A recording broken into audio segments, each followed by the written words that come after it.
آج کل ہم مسلمان جن حالات سے گزر رہے ہیں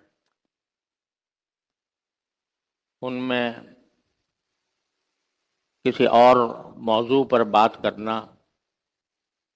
بے وقت معلوم ہوتا ہے۔ آج ہر مسلمان جس کو حالات کی خبر ہے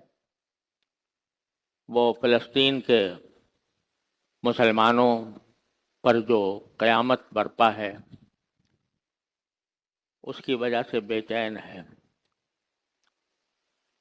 غزہ کے شہر میں جس وحشیانہ انداز میں بمباری کی گئی ہے، 3000 سے زیادہ مسلمان شہری آبادی